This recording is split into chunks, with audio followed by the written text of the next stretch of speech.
What's up, YouTube? It's your boy Snowman Plays with the purple hat. Come back at you with my first YouTube video. And in today's video, I would like to discuss the MVP race and why I think some people just need to shut up about all this NIKOLA Jokic hate. Because this all I've been seeing is NIKOLA Jokic hate. I don't know if most of America is racist or most of Twitter is racist. I obviously know ESPN is definitely racist. Stephen A. Smith, he's been a cop-out since Kevin Durant's mother got on his ass. And Kendrick Perkins, or I should have just mispronounced that shit because nobody listens to Kendrick Perkins. He just don't know anything about the game of basketball. And that's why we need to start letting NBA players talk about basketball. Him, Gilbert Arenas, they just need to stop talking about basketball. JJ Redick, I love you. He's one of the few NBA players who talk about basketball and who knows what he's talking about. Because holy shit, Kendrick Perkins would be a terrible head coach. But before we get into all that, use my promo code SnowmanPlays on Daily Grind Fantasy for $5 off your first month. And Daily Grind Fantasy is a sports betting plus EV app, or not app, but website, which help identify the discrepancies in all sports and all prices across all sports books. Prize Picks, Parlay Play, what's other ones? Jock MKT or something like that. Any sport book you could think about, it helps identify player prop discrepancies in plus EV betting. But let's get into the main topic of the video. I would like to play you guys a clip of what Stephen A. Smith had to say about the MVP race about Joel Embid. Gentlemen, here's that clip. I know Vegas has a different, I know Vegas is saying something different. I don't want to hear anything about Jokic being a front runner for the MVP right now, the way Denver has tailed off. Joel Embid, I'm going to say it one more time. Joel Embid. Talk about it. I'm sorry, that man has got to be right up there, if not number one. Ladies and gentlemen. Now, what I'm saying is, I love Joel Embid. Like, Joel Embid, he's a good player. He's a great player. Like, I'm not taking nothing away from Joel Embid. I watched that whole 76ers Portland game, even though I think Portland blew it because Yusuf Nurkic could not make free throws to save his life.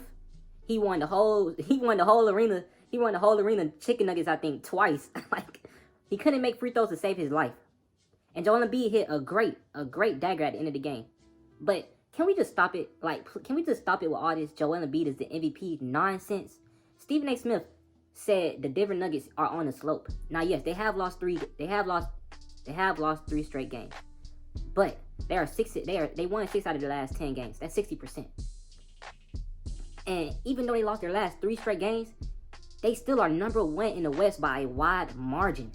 They got 22 losses, and I think the next closest team is the Kings. Well, I know the next closest team is the Kings, and the Kings have 26 losses. So they still have to lose 4 more games in a row from this point in which this video is being recorded in order to even have this little slope thing be like a true, like a actual reality thing. The Denver Nuggets are not on the slope. They lost 3 straight games. They should have not lost against the Spurs, of course. They should have not lost against the Bulls, of course, and they should not have lost against the Nets last night, even though Jamal Murray didn't play in the fourth quarter, and Jamal Murray and Michael Porter Jr. didn't play in the fourth quarter, basically. So take that for what you will. The Nuggets, NIKOLA Jokic is averaging a 25-point triple-double. Yes, it might be 24.6 or something like that, but we're going to do rounds. He's averaging a 25-point triple-double on 60-something% from the field, on 40% from the three-point line the last time I checked. And lately, he's been shooting that motherfucking 3-ball a lot. And over 80% from the free throw line. Now, listen. Joel Embid and he's number 1 in the West. By far. A wide margin number 1 in the West. There is no reason, and I repeat, no reason, Joel Embid should even be mentioned in the same discussion right now with NIKOLA Jokic. NIKOLA Jokic is a better rebounder. He's a better offense. NIKOLA Jokic does everything better than Joel Embid. I don't care about all the little people. If you're gonna say Joel Embiid scores better, he shoots more. But in my opinion, whenever Jokic wants to score, Jokic is the best scorer in the league. He had 30. I think he had 30. He had 35 and 37 back-to-back games. And why? Because he was more aggressive. That's the only reason Jokic averages 24 points. Because if you actually watch Denver Nuggets game, you know NIKOLA Jokic is not aggressive in points during the season. Sometimes he'll take 2 shots in the fourth quarter. He'll take 6 shots in the game. He'll take 7 shots in the game. Because NIKOLA Jokic isn't one of those players who's going to chuck up shots. Joel Embid has to score. He has to do that because he can't play make on the same level NIKOLA Jokic can. If NIKOLA Jokic right now is a top 2 playmaker in the NBA today, He's a better playmaker than Chris Paul. He's a better playmaker than Trae Young. He's a better playmaker than LeBron James. Think of any playmaker that you could think of. Luka Doncic. Nikola Jokic is a better playmaker than all those guys. Joel Embid usage rate. I haven't looked at the actual stats, but I know Joel Embid usage rate is way higher than Nikola Jokic usage rate, because I know Nikola Jokic usage rate is one of the lowest for a superstar player probably in NBA history. I think Kelly Oubre and Nikola Jokic usage rate is down there the same.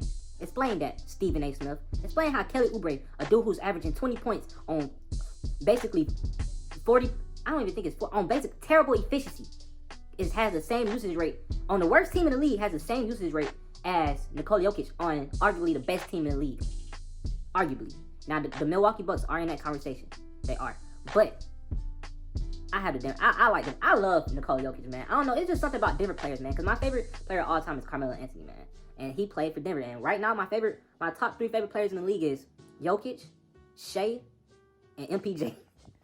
I just love Denver players, man. It's just something about a nigga who, a person who could hoop in Denver, you know? But back to the point. Joel Embid is third in the East. He still has, if we gonna talk about anybody from the East being an MVP contender and being an MVP contention with Jokic right now, it should be Giannis Antetokounmpo. Because Giannis is basically doing the same thing Joel Embid does. It should be Giannis. The team is better. He does the same exact thing on offense that Joel Embid does. And you want to think of Giannis, Nikola Jokic, Embiid. You tell me who's the worst rebounder out of all those 3. And if you actually know basketball, you know Joel Embid is the worst rebounder. Even though he's probably the tallest. He probably has the attributes to be the best rebounder out of all those 3, but he's by far the worst rebounder out of all those 3 players. Jokic. Okay, people love to talk about his defense. I've been seeing clips on Twitter about Jokic's defense being bad. Now, people love to throw out the fact that Jokic, he don't block shots, he don't do this, he don't do that.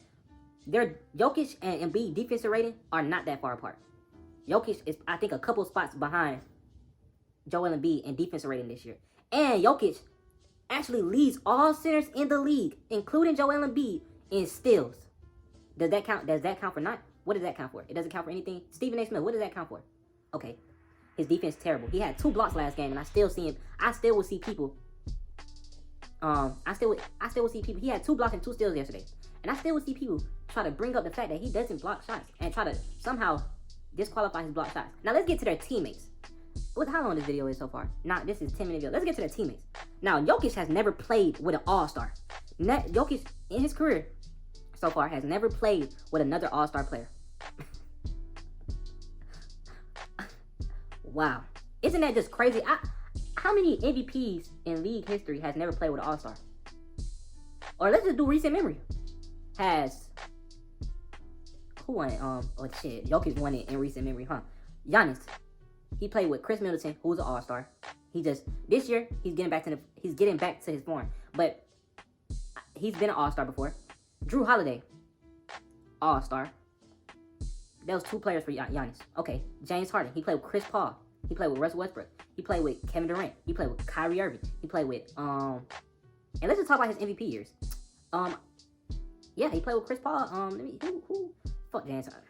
I don't really remember, but I know James Harden has played with all-stars before. That's just a fact. Let's think about, since Joel Embid, we are talking about Joel Embid. He's playing with James Harden right now. And at one point in the season, James Harden was top 10 in the MVP ladder. He was number 7 on the MVP ladder. James Harden definitely should have been voted an all-star this season over Drew Holiday. Over, who was the all-star in the East? Well, he definitely should have been an all-star with Drew Holiday. I know that for a fact. Probably over DeMar DeRozan. He's playing better than DeMar DeRozan. I mean, we just gotta stop. We gotta stop disrespecting Jokic, because we're watching, and this is not me looking at stats. If y'all want me to do another video of me bringing up stats and shit like that, of me actually bringing stats to the table and stuff, instead of, you know what I'm saying? Because obviously, stats are obviously in not Joel Embid, Jokic's favor. But Jokic is leading the number 1 seed in the West right now. They lost 3 straight games, and they're still the number 1 seed in the West. And I believe they still have a better record than the Philadelphia 76ers, even though they lost 3 straight games. People are defining this as a slope. It's not a slope. They will definitely win their next game. The Denver Nuggets, I can guarantee you, will win their next game. They're still number 1 in the West. They only lost 3 games. They're 6-4 in the last 10 games. It's not a slope. It's a skid. It's like a, you know, when Joel Embid was losing to the Magic, I never seen nobody bring up stupid stuff like this. Like try to use that against him. But Joel Embid loses, man. When NIKOLA Jokic loses to the Spurs, the Bulls, and the Nets. The Nets are a good team. The Nets people shouldn't even be saying the Nets and to discredit Jokic. The Nets are actually a decent team. Mikal Bridges is actually becoming a star in front of our eyes. We're witnessing greatness right now. NIKOLA Jokic is the greatest offensive center in NBA history. The greatest. And if he gets a championship on his resume, the only center in NBA history you will ever be able to say who has an argument to be better than him is Shaquille O'Neal. That's the only center in NBA history that you would say if NIKOLA Jokic adds a championship to his resume, because he's going to be, or if he gets robbed for this MVP, this will be like a, you know how people talk about Steve Nash and Kobe Bryant the year Steve Nash won his second back-to-back? This would purely be voter fatigue, because if Jokic didn't win his last 2 MVPs, he would be the unanimous MVP right now. I don't want to hear nothing about playoff success when it comes to a regular season MVP. And I don't want to hear playoff success when you're comparing Joel Embid and NIKOLA Jokic, Kendrick Perkins, because NIKOLA Jokic has been to a Western Conference Finals. Joel Embid has never passed the second round. Kendrick Perkins. And no, it's not a race thing, because how many black MVPs have we had? How many black MVPs have we had? Kendrick Perkins. Too many. We had too many black MVPs for you to be saying something about 2 white MVPs winning it. Or 3. Kendrick Perkins. Stephen A. Smith. NIKOLA Jokic is the MVP this season. He should be the unanimous MVP this season. Over 60% from the field. 25, 11, and 10. He just came off. Stephen A. Smith, how are you going to say NIKOLA Jokic? How are you going to say Joel Embid should be number 1 over NIKOLA Jokic after NIKOLA Jokic just came off of 37, 20, and 11? Find me a game in Joel Embid's career where he's played, where he had 35, 20, and 11. You won't find it. He just played. Joel Embid, people is praising him for that Portland game. He had 37 and 8. That does not compare to NIKOLA Jokic's 35, 20, and 11 against a better team. It doesn't. I'm tired of the NIKOLA Jokic disrespect. People on Twitter, you need to stop with this NIKOLA Jokic disrespect. Joel Embid is not better than NIKOLA Jokic. He would not be better than NIKOLA Jokic. He has not been better than NIKOLA Jokic. His teammates are better than NIKOLA Jokic's teammates. NIKOLA Jokic still make his team. Woosah, man. I'm getting hot, man, because I'm just... Man, listen. This is my final message. Joel Embid is a great player. I can't take nothing away from that. He's a great player. He's just a great player, man. Is he a top 5 player in today's game? Yes. He's a top 5 player in today's game. Is NIKOLA Jokic a top 5 player in today's game? Yes. But like that one baby trying. I ain't top 10, I ain't top 5, I ain't top 3, but bitch I'm top 2, and I am not 2. Bitch, you know the. I ain't top 10, I ain't top 5, I ain't top 3, but bitch I'm top 2, and I am not 2. Listen, NIKOLA Jokic is not 2. He's the best player in today's game. And Joel Embid, he's a great player, but NIKOLA Jokic is not 2. Snowman, that's all for this video, man.